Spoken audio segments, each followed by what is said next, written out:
Dice la palabra del Señor en Colosenses 2, del 1 al 4, porque quiero que sepáis cuán gran lucha sostengo por vosotros y por los que están en la Odisea y por todos los que nunca han visto mi rostro, para que sean consolados sus corazones, unidos en amor, hasta alcanzar todas las riquezas de pleno entendimiento, a fin de conocer el misterio de Dios el Padre y de Cristo, en quien están escondidos todos los tesoros de la sabiduría y del conocimiento. Y esto lo digo para que nadie os engañe con palabras persuasivas. Amén.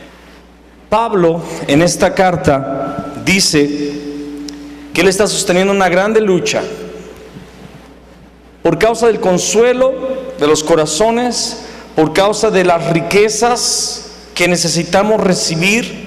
Y esas riquezas, según el versículo 2, son las riquezas del misterio de Dios Padre y de Cristo. Escuche bien, son las riquezas del Padre y de Cristo. En Él, dice aquí, en quien están escondidos todos los tesoros de la sabiduría y del conocimiento. Amén. En el Padre y en el Hijo, hermanos, están escondidos todos los tesoros de la sabiduría y del conocimiento. He estado viendo un documental donde se estudian, según este documental, las 3 influencias más grandes filosóficas que ha habido sobre el mundo, las influencias filosóficas y religiosas. Y según este documental, las influencias más grandes son de Buda, Siddhartha Gautama, de Sócrates, un filósofo griego, y de Confucio, un pensador chino. Y no mencionan a Jesús, no mencionan el cristianismo, no mencionan a Jehová Dios. Para ellos son las 3 corrientes que moldean y que han dado sentido a la raza humana. Pero en realidad, cuando tú te pones a analizar la vida de estos 3 personajes, murieron en desgracia y no encontraron la respuesta. Murieron por causa de su pecado y están penando el día de hoy porque se envanecieron en sus razonamientos y dejaron de darle la gloria a Dios, dando culto primero a las cosas creadas antes que al Creador, que es bendito por los siglos, dice la palabra en Romanos. Pero Pablo, que está en medio de todo este ambiente, escúchame, Pablo está en el apogeo y en el auge de las filosofías griegas. El pensamiento aristotélico, socrático, están en boga en sus días. Pero él empieza a hablar a la iglesia de Colosas, que es una iglesia que está siendo bombardeada por estas filosofías, y él dice: yo estoy sosteniendo una gran lucha para que ustedes reciban las riquezas del pleno conocimiento del Padre y del Hijo, en los cuales están escondidos todos los tesoros de la sabiduría y del conocimiento. En Dios Padre y en Dios Hijo están escondidos, encerrados todos los tesoros que tú necesitas recibir. Quiero que me acompañes sin perder esta porción a Proverbios. Acompáñame a Proverbios capítulo 25, versículo 2. Gloria de Dios es encubrir un asunto, pero honra del rey es escudriñarlo. Amén. Gloria de Dios es encubrir un asunto, pero honra del rey es escudriñarlo. Quiero decirte que Dios, de forma proposital, Él ha escondido sus misterios, sus tesoros en forma de misterio, en secretos de Dios. Dios ha escondido sus tesoros. No están a plena y simple vista. Una perla se encuentra fácilmente en cualquier ostra que tú encuentras en algún lugar. Un diamante se encuentra fácilmente cavando en alguna montaña, en alguna piedra. ¿Tú encuentras diamantes a la primera? ¿O tienes que ir en busca de aquello? He visto programas de cazadores de tesoros perdidos en el pasado, y gastan fortunas y gastan meses de investigación, y forman equipos y usan las más grandes tecnologías para encontrar tesoros perdidos en la mar o tesoros perdidos en algunos territorios que la historia habla. Y estas personas se dedican a estudiar y a investigar y a buscar aquellos tesoros, y algunos con fortuna llegan a encontrar esos tesoros, y ellos se los pueden tomar, pueden hacerse dueños de ellos porque la ley internacional lo permite. Y dice aquí la palabra que Dios muestra su gloria escondiendo sus tesoros de la mirada ordinaria. Y esto es su gloria. En esto se manifiesta la gloria de Dios. Él esconde sus tesoros de la mirada ordinaria. Solo los que han sido llamados a ser reyes escudriñarán sus secretos más reservados.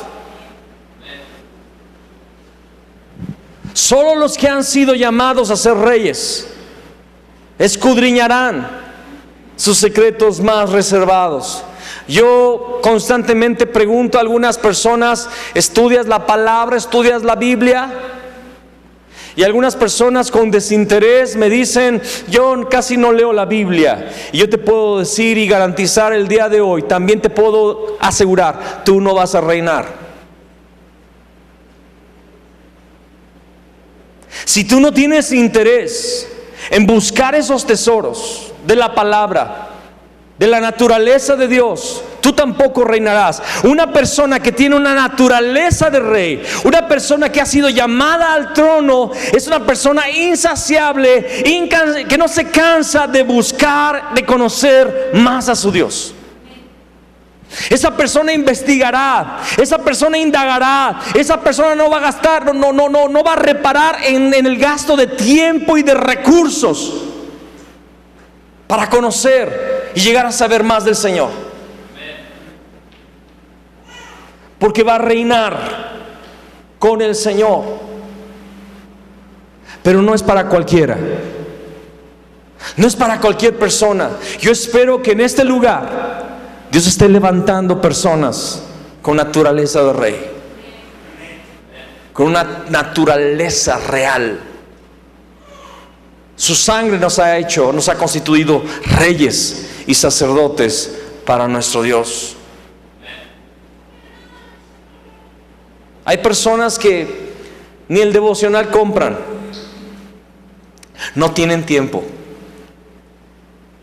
Pero hay otros que no solamente compran el devocional, sino que se compran Biblias con otras versiones, con otros tipos de estudios. Se compran libros y diccionarios para escudriñar y conocer más. Hay personas que después de haber escuchado esta predicación, la vuelven a escuchar otra vez en el internet porque tienen interés en recordar aquellas cosas que el Señor les habló. Pero hay otros que están aquí y que ni aún en este momento que estoy hablando están aquí. Están pensando en otras cosas. No reinarás. No vas a reinar. Mi deseo, claro, es que todos ustedes reinen. Mi deseo es que esta congregación sea una congregación de suma valía en el plan de Dios para esta ciudad, estado y nación y naciones. Vamos a regresar a Colosenses. Y ahora vamos a leer del versículo 8 al 10. Y dice el apóstol Pablo: mirad que nadie os engañe por medio de filosofías y huecas sutilezas, según las tradiciones de los hombres, conforme a los rudimentos del mundo y no según Cristo. Versículo 9 es el versículo central de nuestra enseñanza el día de hoy. Dice: porque en Él, ¿en quién? Porque en Él habita corporalmente toda la plenitud de la deidad, y vosotros estáis completos en Él, que es la cabeza de todo principado y potestad. Amén. Dice aquí la palabra que en Cristo habita corporalmente toda la plenitud de la verdad. Y en esta tarde yo espero que el Señor te equipe con tu pico, ¿verdad? Con tu pala, con tu linterna y tu casco para entrar en la veta de la montaña y descubrir hoy un tesoro de su naturaleza, recibir un tesoro de su misterio glorioso. Ojalá y el Señor nos permita en este día escudriñar los asuntos que Dios ha escondido de la vista ordinaria, y que tú puedas subir más un escalón para llegar hacia el trono que Dios ha preparado para tu vida. En este versículo dice que en Cristo habita, y quiero subrayar, corporalmente. Di conmigo, corporalmente. Toda la, di conmigo, plenitud de la deidad. Dios dice que en Jesús, quien es el Cristo, habita, y digo habita en tiempo presente porque Jesús resucitó. Él está vivo, Él no está muerto, Él resucitó. En Él habita de forma corporal toda la plenitud de la deidad. Todo lo que es Dios, todo lo que Dios comprende, abarca, está comprimido y está depositado en el cuerpo de Cristo. Pero eso es un misterio, y eso es algo muy loco de entenderlo. Porque ¿qué tipo de misterio es este del que estamos hablando? ¿Qué significa que en Jesús físicamente, que es la palabra somáticos, corporalmente es la palabra griega somáticos, dice que en su cuerpo habita la llenura o la plenitud de Dios? Esto es un misterio. Este es un tesoro escondido para ser descubierto por reyes el día de hoy. Primero necesitamos entender la increíble grandeza de Dios para entender lo que significa plenitud de la deidad. Vamos a ver algunos versículos ahí en Job capítulo 38, porque mira lo que Dios habla de Él mismo. ¿Dónde estabas tú cuando yo fundaba la tierra? Dios fundó la tierra, y esto es algo glorioso, hermanos. Házmelo saber si tienes inteligencia. ¿Quién ordenó sus medidas, si lo sabes? ¿O quién extendió sobre ella cordel? Está hablando aquí de una cinta de medir, por decirlo así. ¿Sobre qué están fundadas sus bases? ¿Cuántos saben que no hay nada que sostenga el planeta? Pero está fundada la tierra. ¿O quién puso su piedra angular? Cuando alababan todas las estrellas del alba y se regocijaban todos los hijos de Dios. ¿Quién encerró con puertas el mar cuando se derramaba saliéndose de su seno? Cuando puse yo nubes por vestidura suya y por su faja oscuridad, y establecí sobre él mi decreto. Le puse puertas y cerrojo, y le dije: hasta aquí llegarás y no pasarás adelante, y ahí parará el orgullo de tus olas. ¿Quién es el que hace todo esto? Dios. Pero Dios le está haciendo la pregunta a Job. Le está diciendo: ¿tú qué sabes de mi poder? ¿Tú qué entiendes de mi grandeza? De mi poder creador, de la ciencia, sabiduría que hay en mí. Vamos a leer ahora el versículo 31 al 34. Al 33 dice: ¿podrás tú atar los lazos de las Pléyades? Está hablando, ya se metió ahora con constelaciones, ya se metió ahora con las estrellas, se metió ahora con cosas todavía más grandes. El planeta Tierra, comparado con los sistemas solares y las galaxias, el planeta Tierra no es ni siquiera un granito de arena en un vasto mar. Pero ahora Dios se fue a lo macro. ¿Quién? ¿Podrás tú atar los lazos de las Pléyades, o desatarás las ligaduras de Orión? ¿Sacarás tú a su tiempo las constelaciones de los cielos, o guiarás a la osa mayor con sus hijos? ¿Supiste tú las ordenanzas de los cielos? ¿Dispondrás tú de su potestad en la tierra? Hermano, Dios creó el universo. Los científicos hablan de octillones de estrellas y hablan de millones de años luz de la distancia entre un lugar a otro, y ellos dicen: eso es apenas lo que nuestros telescopios han alcanzado a ver, pero hay más. Y Dios lo hizo todo. Dice la palabra que Dios le pone nombre a cada estrella. Los científicos se asustan cuando han escuchado el sonido que emiten las estrellas, y nos podemos dar cuenta que todo el universo está cantando alabanzas a Dios constantemente, porque Dios las creó. Ese es Dios. Nosotros no hemos siquiera empezado a comprender la grandeza del Dios al cual adoramos y que le llamamos Padre. Ve conmigo al Salmo 33. Por la palabra de Jehová fueron hechos los cielos. Esto es algo muy loco. Por su palabra. Simplemente Dios habló y todo fue creado. Por la palabra de Jehová fueron hechos los cielos y todo el ejército de ellos por el aliento de su boca. Él junta como montón las aguas del mar. Él pone en depósito los abismos. Tema a Jehová toda la tierra. Teman delante de Él todos los habitantes del mundo. Ese es Dios. Esa es la grandeza de Dios. Por eso Él es el Todopoderoso. No hay nada que Él no pueda. No hay un límite para Él. No hay un asunto difícil para Él. Nada hay que Él no pueda hacer.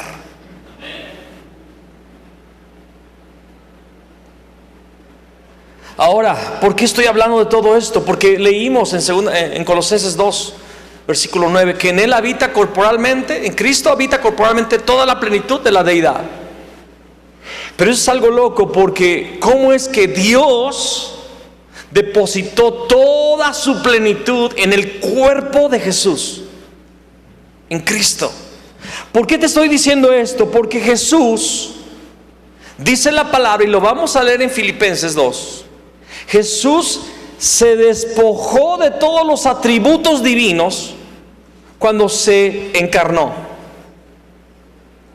Cuando el Espíritu de Dios cubrió con su sombra a María y la embarazó del santo ser celestial, del Verbo de Dios, Jesús, Dios que se hizo carne. La encarnación es un milagro que todavía nunca entenderemos, tal vez. Es algo poderoso. Jesús se despojó de toda esa grandeza, de todo ese poder creativo. Dejó su omnisciencia, dejó su omnipotencia, dejó su omnipresencia y se hizo un hombre.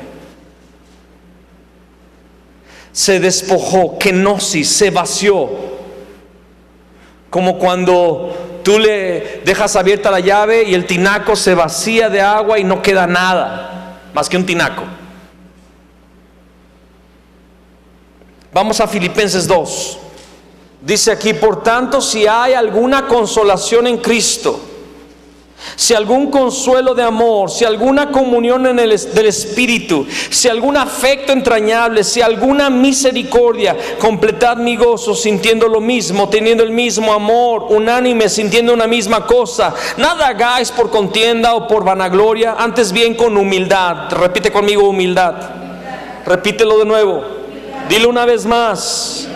Todo lo debemos de hacer con humildad, dice aquí, estimando cada uno a los demás como superiores a él mismo, no mirando cada uno por lo suyo propio, sino cada cual también por lo de los otros. ¿Por qué está hablando de un contexto de humildad, de servicio, de amor hacia los demás? Porque lo dice en el versículo 5: haya pues en vosotros este sentir que hubo también en Cristo Jesús.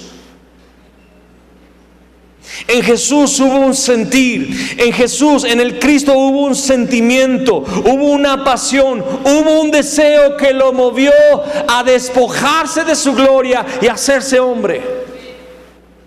Y el apóstol Pablo, guiado por el Espíritu, le dice a la iglesia, y estas palabras quedaron marcadas para la iglesia el día de hoy: que ustedes tengan el mismo sentimiento que movió a Cristo para hacerse hombre. Haya pues en vosotros este sentir que hubo también en Cristo Jesús, el cual, siendo en forma de Dios, No estimó el ser igual a Dios como cosa a que aferrarse, sino que se despojó a sí mismo, tomando forma de ¿qué? Wow.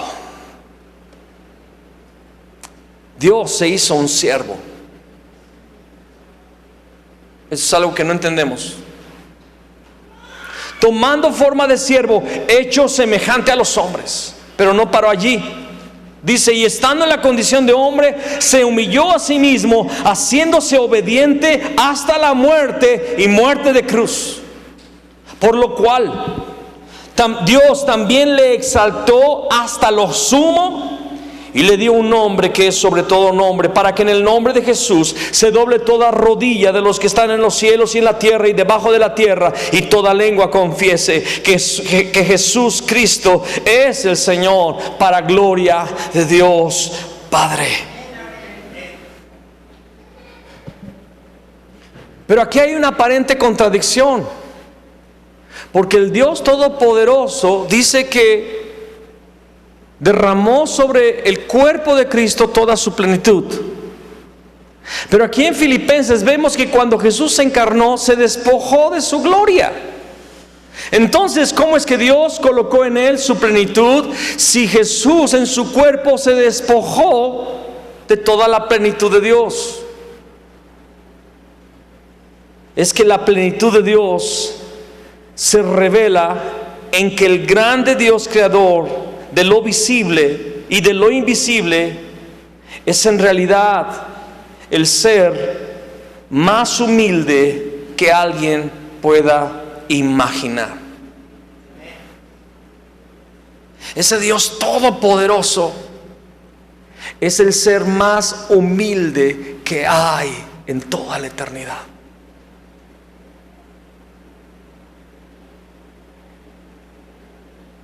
Dios es el más humilde,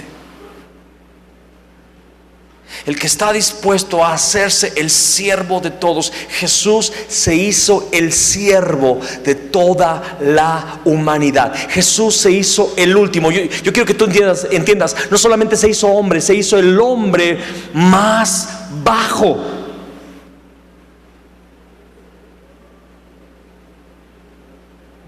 De todos los que han nacido.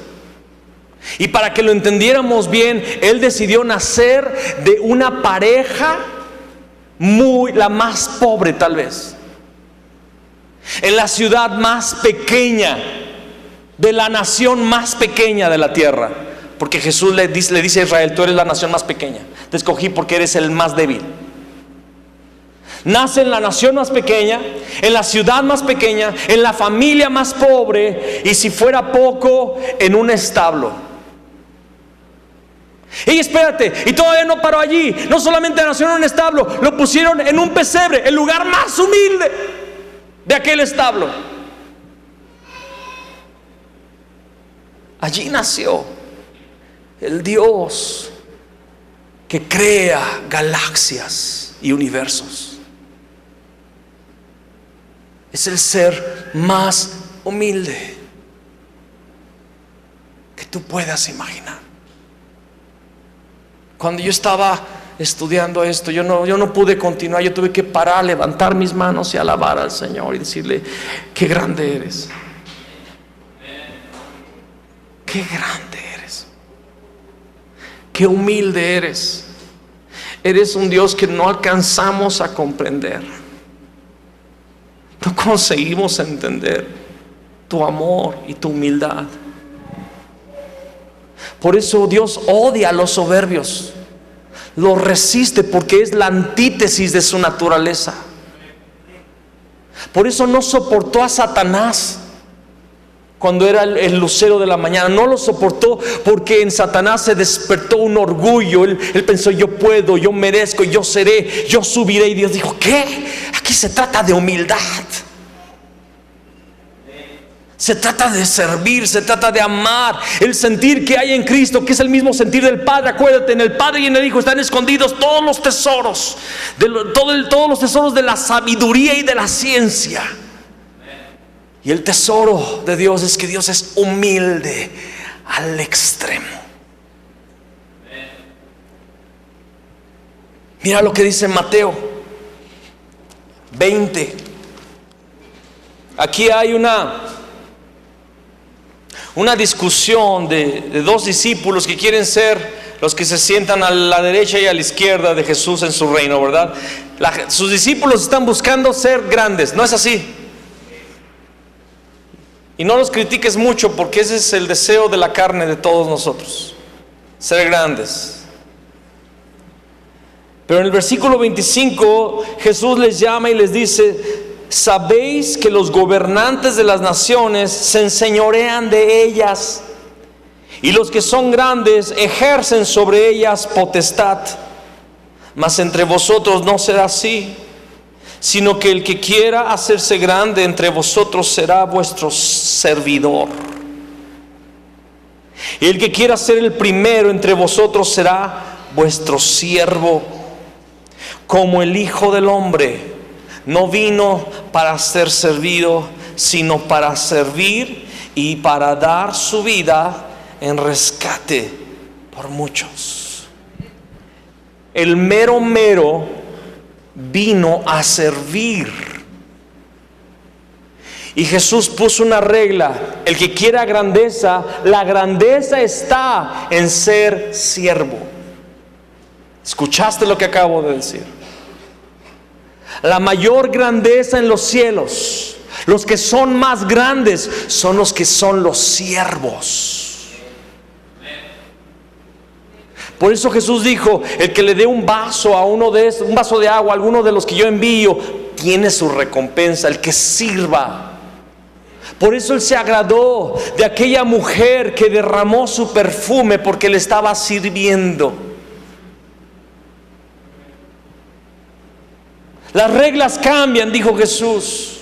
El mundo, Satanás, ha establecido una regla: el que quiera ser grande se enseñorea, ejerce potestad, gobierna, manipula, controla, pisa sobre la cabeza de quien sea para llegar a la cima. Pero en mi reino, el que quiera llegar a la cima es el que se va a poner por debajo de todos, porque el Hijo del Hombre vino a hacerlo y a ponerles ejemplo. No vino para ser servido, yo vine para servir y dar mi vida en rescate de muchos. Por eso Dios le agradó poner en Cristo toda la plenitud de su deidad. Su plenitud es su humildad.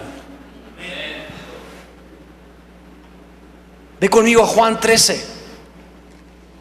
Juan 13:3 dice: sabiendo Jesús, escucha solo esto, mira lo que Jesús sabía. Sabiendo Jesús que el Padre le había dado todas las cosas en las manos y que había salido de Dios y a Dios iba. ¿Qué sabe Jesús en este momento? Que Dios ya le entregó todo, que Él es el dueño de todo, que Él tiene el control de todo, que Él es el que ha ganado todo ya. Él ha hecho la voluntad del Padre. Sabiendo Jesús que el Padre le había dado todas las cosas en las manos y que había salido de Dios y a Dios iba. ¿Qué hubiéramos hecho nosotros si hubiéramos sabido eso? Lo primero que hago es hacer una conferencia e invitar a la gente a que venga conmigo, porque Dios me ha dado todas las cosas, tengo muchas cosas para enseñarles. ¿No es así? Y cobro bueno, yo no lo haría, pero la gente hace eso y cobra una buena aportación para entrar en esa conferencia. Pero ¿qué hace Jesús? Se levantó de la cena, se quitó su manto y tomando una toalla se la ciñó. ¿Sabes lo que significa que agarró una toalla? Agarró el mechudo, para que me entiendas. Agarró la cubeta y el mechudo para empezar a hacer algo. Se puso a servir. En el momento más alto es cuando se hace el siervo. Es el momento más alto de su ministerio. Él sabe que lo ha hecho todo y ahora es momento de cerrar con broche de oro. Él se quita su manto, y manto habla de autoridad, manto habla de poder, de autoridad, de realeza. Se quita su manto y se ciñe una toalla. Luego puso agua en un lebrillo, en una cubetita, y comenzó a lavar los pies de los discípulos y a enjugarlos con la toalla con que estaba ceñido. Esta era la tarea del esclavo en la casa. Los esclavos tenían que lavar los pies de las personas porque las personas llegaban con pies sucios. Recuerden, en aquel tiempo no había asfalto, no había concreto, eran calles de polvo donde la gente llegaba con pies sucios. Y era menester de la persona que había invitado a alguien que fueran lavados los pies de los invitados. Enviaba el esclavo, y si no había esclavo, entonces la persona más insignificante, la que estaba en el último nivel de autoridad de la casa, o sea, el siervo, la chichincle, era el que lavaba los pies. Y Jesús lo hace. Por eso Pedro se enoja y le dice: ¿no me lavarás los pies? Y Jesús le responde: si no te lavare, no tendrás parte conmigo. Le dijo Simón Pedro: Señor, no solo mis pies, sino también las manos y la cabeza. Y aquí traigo el champú, le dio un Banart, luego. Jesús le dijo: el que está lavado no necesita sino lavarse los pies, pues está todo limpio, y vosotros limpios estáis, aunque no todos. Porque sabía quién le iba a entregar, por eso dijo: no están limpios todos. Así que después que les hubo lavado los pies, tomó su manto, volvió a la mesa y les dijo: ¿saben lo que les he hecho? Ustedes me llaman maestro y señor, y están bien, yo lo soy. Pero si yo, el señor y el maestro, les he lavado sus pies, ustedes también deben lavarse los pies los unos a los otros. Porque les he dado ejemplo para que como yo les he hecho, así también ustedes lo hagan. De cierto os digo, el siervo no es mayor que su señor, ni el enviado es mayor que el que le envió. Si sabéis estas cosas, bienaventurados seréis si las hiciereis. Él muestra el mayor ejemplo de servicio. Yo soy el rey, pero vine a servirles. Hagan lo mismo. Juan 10, vamos para Juan 10 atrás. Versículo 11. Yo soy el buen pastor.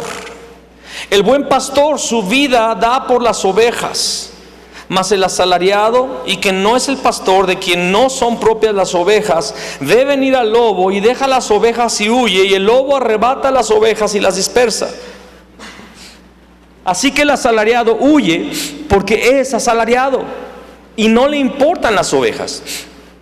Yo soy el buen pastor y conozco mis ovejas, y las mías me conocen. Así como el Padre me conoce y yo conozco al Padre, y pongo mi vida por las ovejas. También tengo otras ovejas que no son de este redil, aquellas también debo traer, y oirán mi voz, y habrá un rebaño y un pastor. Por eso me ama el Padre, porque yo pongo mi vida para volverla a tomar. Nadie me la quita, sino que yo de mí mismo la pongo. Tengo poder para ponerla y tengo poder para volverla a tomar. Este mandamiento recibí de mi Padre. Y Jesús está diciendo: ¿quién es Él? Él es el buen pastor, pero no es un pastor como los otros. Él da su vida por las ovejas. Y está diciendo: yo voy a la cruz, pero escuchen, desde antes se los digo, nadie me está quitando la vida, yo la estoy poniendo. La puedo poner y la puedo volver a tomar porque Dios me ha mandado que haga eso. Estaba hablando de su muerte y de su resurrección.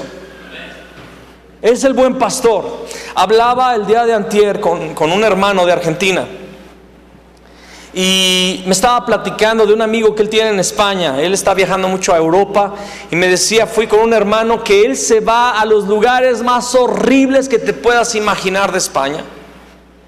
Y él va, ahorita estoy ya en duda si es España o otra nación, pero él va, es España, ¿verdad? Y él va donde están las prostitutas. Él va con los ¿cómo se llaman? Padrotes, los proxenetas, y él va a donde trafican mujeres, a predicarle a esas personas, y él está arriesgando cada vez su vida. Yo le decía a esta persona: tú estás loco, tú tienes algo, yo no sé qué tienes, o sea, como esa fe que tú tienes para ir a esos lugares que es de alto riesgo. Y él dice: es muy fácil. Todo mundo lo puede hacer, es algo muy fácil. Y Lucas se asustó porque él sabía de qué estaba hablando, de qué lugares estaba hablando. ¿Cómo que es fácil? Sí, Lo único que necesitas es amar tanto a las personas que estás dispuesto a morir. Y así se vuelve fácil. Solo quien está dispuesto a morir y por el amor que le tiene a alguien, no tiene miedo y se atreve. Así es Jesús. Él no vino con miedo a morir. Él no se aferró a su gloria. Él se despojó, porque es el buen pastor, es el siervo, es el más humilde, es el que ama locamente, ama desesperadamente. Muchos piensan de Jesús en un concepto equivocado, porque recordamos la escena donde Él fue al templo y hizo un látigo con las cuerdas y azotó a los cambistas y a los vendedores de palomas y todo eso, y volcó las mesas y se enojó, y Él dijo: mi casa será llamada casa de oración. Y cuando estaba ahí en el templo, dice que Él se quedó allí y no dejaba que nadie pasara, ¿se acuerdan? Y lo vemos airado, lo vemos así como un Jesús, un Dios iracundo. Pero entiéndeme, Él hizo eso por celo a la casa de Dios, pero Él amaba a esas personas, y solamente quien está dispuesto a subir a la cruz puede tener ese tipo de autoridad. Queremos ejercer esa autoridad, queremos apuntar el dedo en el pecado de las personas, pero no estamos dispuestos a morir, no estamos dispuestos a servir, porque aún no tenemos la naturaleza del Cordero. Ve conmigo a 1 Timoteo 3:16. E indiscutiblemente grande es el misterio de la piedad. Dios fue manifestado en carne,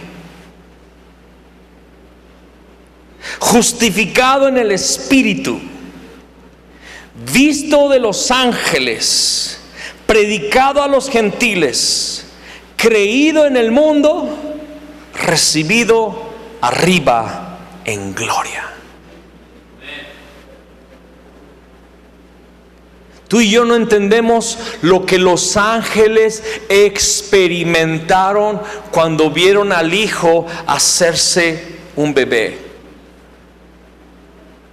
Tú y yo no entendemos lo abrumados que los ángeles y todos los seres celestiales, lo pasmados que ellos se quedaron cuando vieron que Dios se había hecho un hombre. Cuando los pastores vieron a los ángeles, es porque los ángeles no se aguantaron y se bajaron del cielo a decirle a la gente: ustedes no saben lo que Dios está haciendo por ustedes. Ustedes no entienden cómo Dios los ama.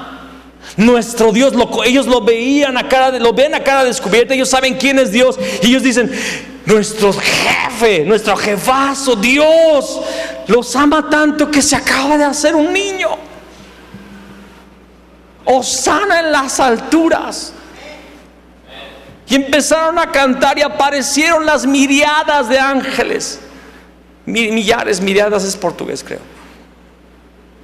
Cantando y alabando, visto de los ángeles, dice aquí. Los ángeles lo vieron. Escúchame, solo el Cordero es digno. Los ángeles se humillan delante de su gloria y no pueden soportar de tanta alabanza que hay en su corazón hacia el Cordero. Ellos se impresionan al ver la humildad del ser más poderoso del universo, la mansedumbre. La revelación del Cordero es una revelación que vamos a demorar eternidades en conocer. Acompáñame a Apocalipsis capítulo 5, y con esto termino. Ahora, mientras leemos Apocalipsis 5, recuerda esa porción que vimos en Colosenses 2, en el versículo 4, donde dice que en el Padre y en el Hijo están escondidos todos los tesoros de la sabiduría y del conocimiento. Amén. Y aquí está este tesoro. En Apocalipsis 5 vemos este tesoro. Aquí vemos al Padre y al Hijo. Amén. Y vi en la mano derecha del que estaba sentado en el trono. ¿Quién está sentado en el trono? El Padre. A su diestra está el Hijo, amén. Pero el que está sentado en el trono es el Padre. Ahora, el Hijo y el Padre son uno, son Dios, amén. Pero Dios está así, en su trono, y a su diestra el Hijo. Y vi en la mano derecha del que estaba sentado en el trono un libro escrito por dentro y por fuera, sellado con 7 sellos. Y vi a un ángel fuerte que pregonaba a grande voz: ¿quién es digno de abrir el libro y desatar sus sellos? ¿Quién es digno? ¿Quién es digno? Pregonaba el ángel. En ese ambiente de santidad, donde los ángeles son santos. Tú sabes que los ángeles son santos, ¿verdad? Los 4 seres son santos. ¿No es así? Los que ya nos precedieron, los que ya subieron, los que ya están allá, han sido santificados. Y el ángel pregona: ¿quién es digno de abrir el libro y de desatar sus sellos? Y ninguno. 0. Ni en el cielo, ni en la tierra, ni debajo de la tierra podía abrir el libro, ni aún mirarlo. Porque ese libro es muy santo. Es la voluntad de Dios. Son los planes de Dios. Es el juicio de Dios. El rescate de Dios. Son los eventos finales que solo Dios sabe, que solo el Padre conoce. No podía abrir el libro nadie, ni siquiera mirar el libro. Nadie era digno. Y Juan dice: y lloraba yo mucho, porque no se había hallado a ninguno digno de abrir el libro, ni de leerlo, ni de mirarlo. Y uno de los ancianos me dijo: no llores, y aquí está nuestra salvación. Gracias a Dios por el león de Judá. He aquí que el león de la tribu de Judá. ¿Qué es un león? Es el más grande de todas las bestias de la tierra. El león, nadie le tiene miedo. Es el rey de todos los animales. Por eso es el león de la tribu de Judá, porque es el todopoderoso. Habla de su grandeza, habla de su majestad. El león de la tribu de Judá, la raíz de David. Está hablando del rey más grande de Israel. Ha vencido para abrir el libro y desatar sus sellos. ¿Y cómo ha vencido? ¿Cómo es este león? ¿Cómo es este rey del linaje de David? Y miré y vi que en medio del trono y de los 4 seres vivientes y en medio de los ancianos estaba en pie un cordero. Él es grande por su humildad. Ese león es un cordero. Su fiereza está en su amor. Su gloria está en su humildad. Vi un cordero como inmolado, un cordero que había sido sacrificado.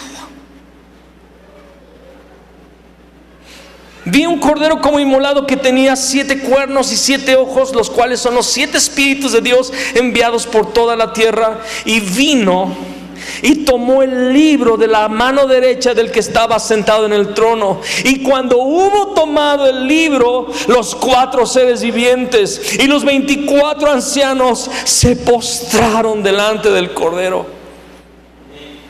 Todos tenían arpas y copas de oro llenas de incienso, que son las oraciones de los santos, y cantaban un nuevo cántico diciendo: digno eres de tomar el libro y de abrir sus sellos, porque tú fuiste inmolado y con tu sangre nos has redimido para Dios de todo linaje y lengua y pueblo y nación, y nos has hecho para nuestro Dios reyes y sacerdotes, y reinaremos sobre la tierra. Y miré y oí la voz de muchos ángeles alrededor del trono y de los seres vivientes y de los ancianos, y su número era millones de millones, que decían a grande voz: esta es la alabanza que vamos a cantar en el cielo, amados. Allá vamos a estar proclamando por toda la eternidad junto con estos millones de millones: el cordero que fue inmolado es digno de tomar el poder, las riquezas, la sabiduría, la fortaleza, la honra, la gloria y la alabanza.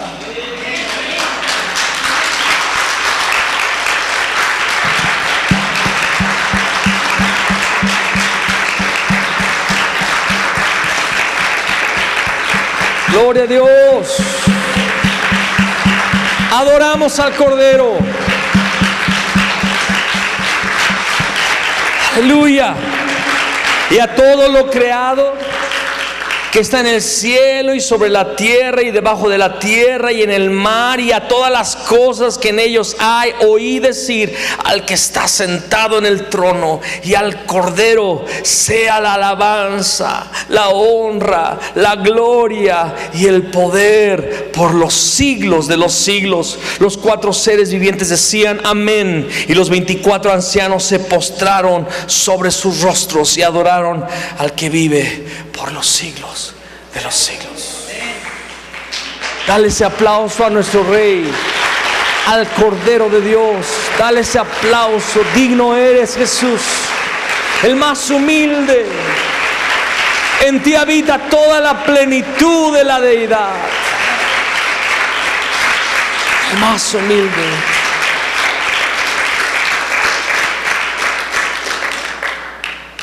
A Dios le agradó que en Él habitase corporalmente toda la plenitud de la deidad. Dios quiso mostrarnos quién es Él. Y cuando vemos a Jesús, vemos la plenitud de Dios, el más humilde, el Cordero. Y el Padre le entrega el libro al Cordero, le entrega el libro al Hijo. En el Padre y en el Hijo están escondidos todos los tesoros de la sabiduría y del conocimiento. Y hemos sido llamados a manifestar la naturaleza del Cordero. El que quiera salvar su vida la perderá, pero el que la pierda por causa de mí la hallará. Hemos sido llamados a humillarnos, a dar la otra mejilla cuando alguien nos golpea, a bendecir cuando nos maldicen, a caminar 2 millas cuando nos piden caminar 1 milla. Si alguien te pide el vestido, dale la capa, dice la palabra.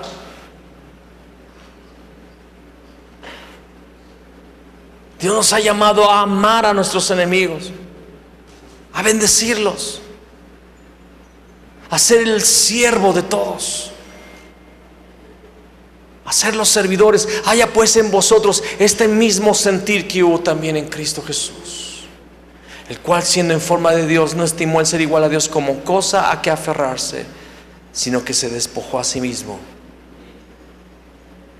haciéndose obediente.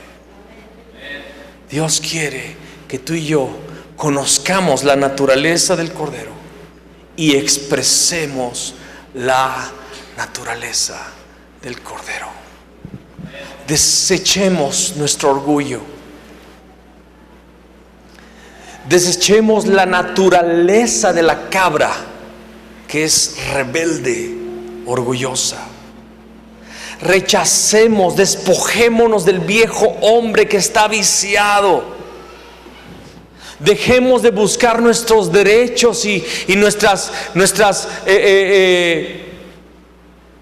derechos, sí. Y empecemos a manifestar la naturaleza de Cristo.